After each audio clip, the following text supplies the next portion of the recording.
shrimp cocktail with hothouse cucumber Samono salad and candied bacon straws. What do you think, Sonny? Hi, and welcome to Yeti at Large. This is a channel focused on making the most out of what you have, no matter where you're at. Thanks for tuning in and helping out.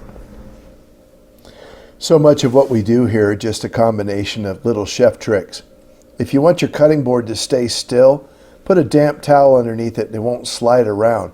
My old trusty mandolin. Today we're going to use the waffle edge and we're going to set it on that yellow, which is about 3/8. It's a little bit thicker, but it's going to give us more face for the dressing to stick to. We've covered this vinaigrette and this salad on the channel before, and we'll keep doing it. But there's one hothouse cucumber, and before I cut the onion, let's tune up the knife on the steel. 20-degree angle, and just give it a quick flick of the wrist and finish off.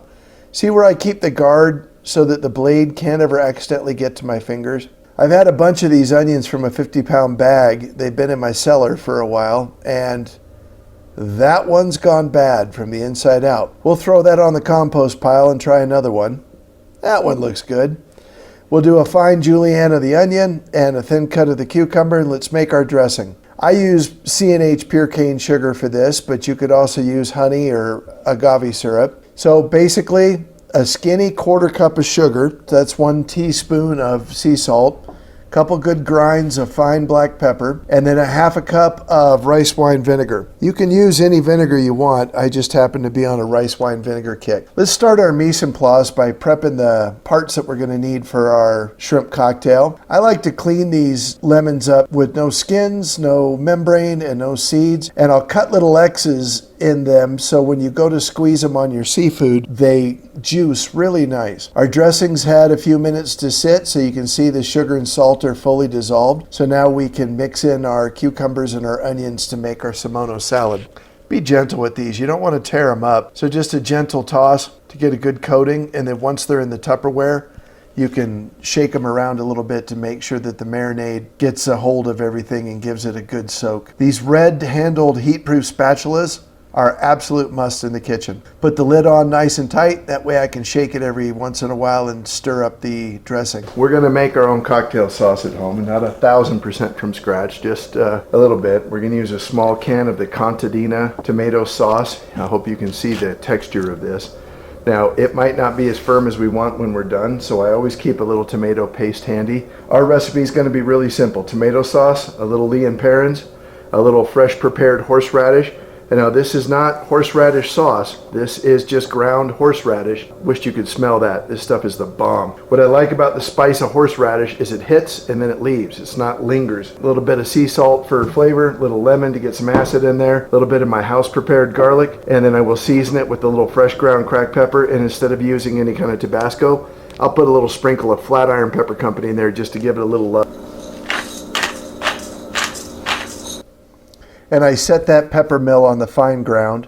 I'm a huge fan of these Flatiron pizza flakes. If you don't know, you don't know. I'm onto this kosher sea salt right now. Little Lea and Perrins, a little bit of that lemon juice. And I like the bottled lemon juice for these kinds of dressings. And again, I'm not measuring anything. I'm just going to taste. I've made this enough times. I am going to use a liberal amount of horseradish. I thought this first scoop was going to be enough, and then I did another one. And then I thought, what the heck, let's rock and roll and put a little more in there. I like to build this sauce backwards so I can see the amount of items that I'm putting in that's going to affect the tomato. It's a decent tomato product, and I try to be as careful to get everything out of the can. You lose a lot of the product sticking to the can. And I remember that most of the recipes call for ketchup in cocktail sauce, and I don't like doing that. So in order to mimic that ketchup, not only do I have a little bit of sweetener in there, but I'll also add a little bit of that vinegar to get those flavor profiles the same, and plus I can clean the extra tomato sauce out of the can that way. I'm going to taste it just to see if we're in the neighborhood. That's got some horsey action. Alrighty, let's continue with our mise en place. These red bell peppers are just for garnish. Let's move on to our bacon straws. I'm using aluminum foil to form a little bit of a couche cloth. That's the cloth that French bakers use for baguettes, but you can see I'm folding it up to make little channels here to hold my bacon. This is a very thick, center cut, good quality bacon. Use a little bit of mild chili powder, and I keep my brown sugar in the freezer. That way it never dries out. So I'll get my miniature cheese grater and I'll grate my frozen chunk of brown sugar and get an even coating on there.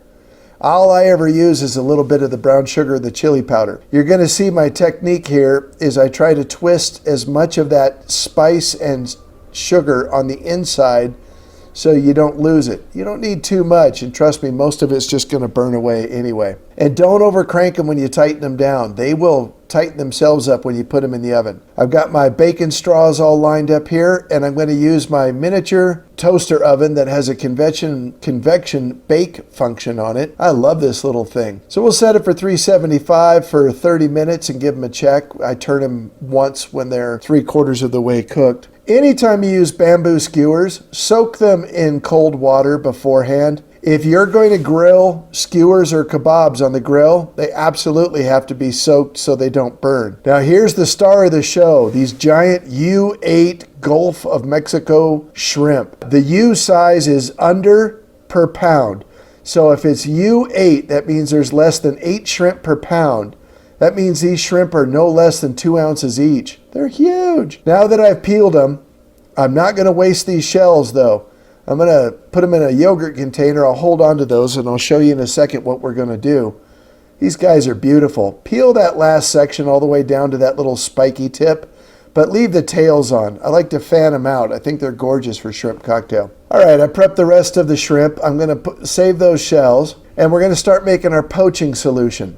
I've got plenty of lemons, so I'll cut one up. I'll just go do a rough cut real quick and throw that in with my shrimp, and then we'll get our other items for our poaching liquid. Now this is my El Guapo pickling spice. This is absolutely instrumental to this. It has mustard seed, cumin, annatto, black pepper, coriander, clove, allspice, bay leaves, and red pepper. I'm going to supplement this with some celery seed and some green aromatics like basil and parsley. And this is what we're going to make our poaching solution out of. But don't throw those shells away. You'll be sorry.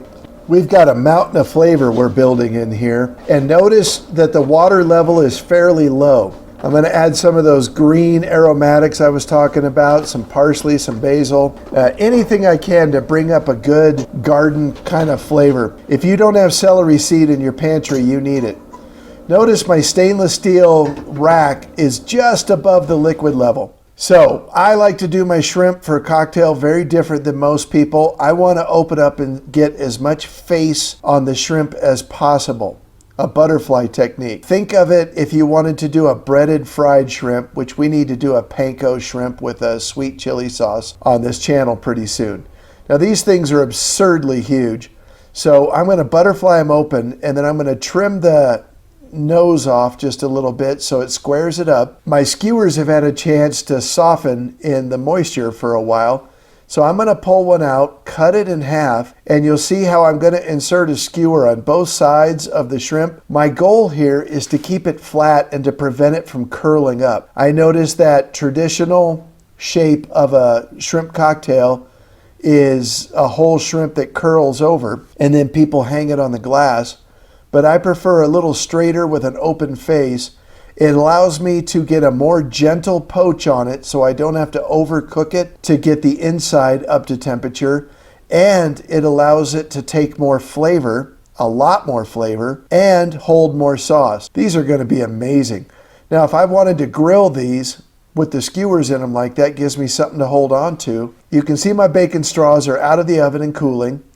My poaching liquid is to a low simmer. And I'm going to gently set my shrimp in there, and I'm really conscious that the tails get fanned out because it's part of the appeal of the look. And I'm just going to spread them out so they're not overlapping each other. I want them to take the steam from the poaching solution, but I don't want them touching that boiling water. They'll get tough as a junkyard tire if you do that. Take your time and be careful, but don't overcook at this point. Put the lid back on. That'll continue to poach. I'll get my bacon put away. Yeah, those are looking good.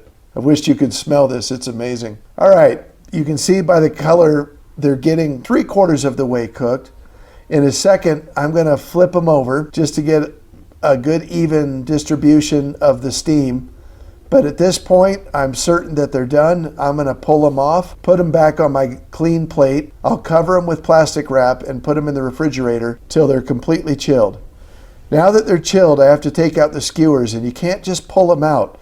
See how I give the skewer a twist and it lets go? And since I'm the one eating this, I'm holding it with my hand. All right, I've set up my station. We have our shrimp that are lightly poached, and they're going to be so tender with a great flavor. It's going to be fantastic. Cocktail sauce needed no adjustment from the earlier assembly. I've got some Italian parsley for garnish, red bell peppers for garnish. I've got my lemon wedges, which have been fully de-seeded and sliced so they juice really well. And I've got a little channel knife lemon curl here for garnish.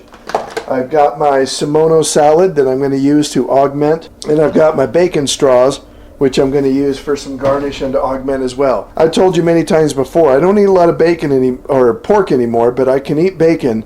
If bacon is out of your dietary preferences, you can do a puff pastry cheese twist and get the same crunchy, crispy effect to get that very necessary third texture. Crushed ice.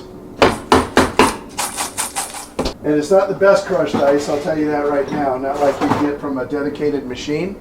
I've got my martini glass that I've had in the freezer. I want it frozen when I go to serve it so that it's nice and chilled. Pretty sure I'm going to use the small ramekin for the cocktail sauce. Let's do our build of our item here. I'm going to make a little bit of a cone, and all I want the Italian parsley for is to shield the shrimp from the ice so that they don't get terribly wet. And to be fair, I don't really care if they're kind of a mess, to be honest. A tower of the Semono salad.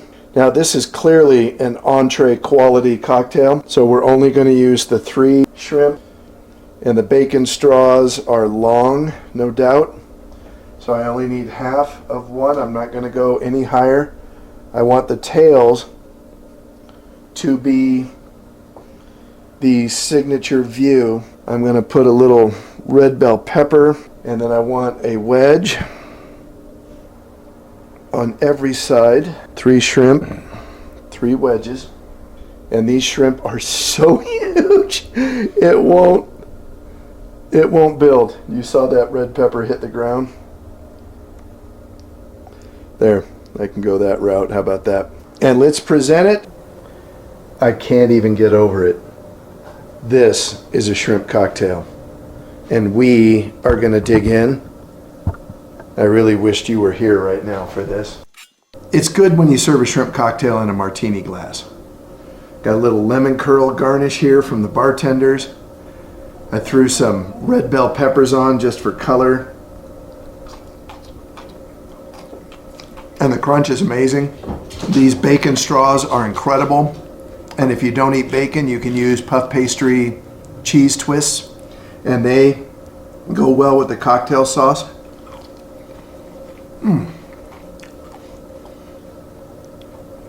But the star of the show, and you see I dropped one of my lemons, are these Louisiana Gulf caught U8 shrimp, lightly poached. Look how beautiful. That's incredible. I really wished you all were here sharing this with me, but I will make no apologies because I'm going to eat the whole thing. Oh, and if you're admiring this beautiful cheese board that the shrimp is on, my sister made this. I can get you one for $135 or 2 for $95. Leave me a comment if you really want one, and I'll feature it soon. Thank you so much for tuning in at Yeti at Large. Please like and subscribe and make yourself some shrimp cocktail.